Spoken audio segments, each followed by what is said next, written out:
Hey, I have a question. Do you ever get sleepy after you eat protein? If you do, this video is for you, okay? So let's talk about the conditions first. So excessive amounts of protein. Now, what does excessive mean? About a pound of chicken wings, right? That would be too much. A large, huge 12-ounce steak. But sometimes when you go to a restaurant, the portions they bring you, especially when you get to meats, are quite large, okay? They're huge, actually.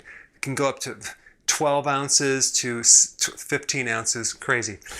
I recommend sticking with about 3 to 6 ounces because anything more, it tends to overload the liver. However, if you're a big guy, if you're active, if you're younger and you're 18, you could probably get away with a lot more protein, but just realize that if you go too much, it's going to make you go to sleep because it's going to raise blood sugars, okay? So, excessive protein is one. Number two, low-fat proteins. The lower the fat in the protein, like whey protein, for example, some of the other protein powders, the higher the insulin spike. Now, if you're consuming whey protein, it's not necessarily going to convert the fat. It will increase insulin. It could make you more tired, especially if you do a large amount. So here's what happens when you consume low-fat, like protein, like whey, but you're not doing a lot of it. It will stimulate insulin from the pancreas, but there's another hormone that it will also trigger called glucagon. Now, what is glucagon? It's not sugar, it's not glycogen, it's not glucose, it's glucagon. Okay, that's a hormone that opposes insulin. And it's triggered typically when you're not eating, or it's triggered by exercise, or it's triggered by eating protein. Okay, so if you're triggering insulin and glucagon, it's a lot better than just triggering insulin because you're going to counter some of the bad effects from it. Okay, you're not going to get fat because this is a fat burning hormone. So what's going to happen, the whey protein will be driven into the cells. The insulin will help it go in there. But here's the thing. We don't want to keep triggering insulin too much because it's going to create insulin resistance. So we want to keep it low. Do I recommend whey protein powder? No, I don't. It's probably the least damaging of a lot of different proteins, but the problem is that it's kind of a refined product.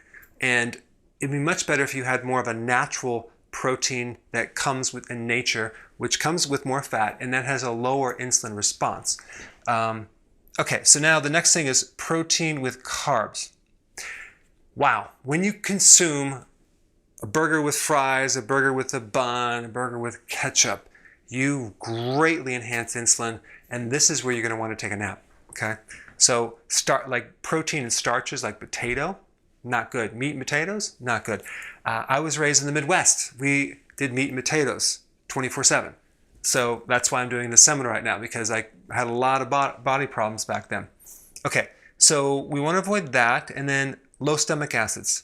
If your stomach is not acidic enough, maybe you're getting older and that's why it's going down. Maybe you ate junk food for a long period of time and that weakened your acids. And the way that you know that you have low stomach acids is that you have indigestion, bloating, gas, heartburn, acid reflux, GERD. That means you need more acid, okay? That's going to help the digestion of protein. If you're in a low salt diet, for example, sodium chloride, the chlorides are needed to make hydrochloric acid. So people that are on low salt diets for a long period of time typically have lower stomach acids. Then they start getting problems digesting proteins in general. So the problem with the stomach of not being able to digest protein is that you're not going to have the raw material for the building blocks to replenish all the body parts.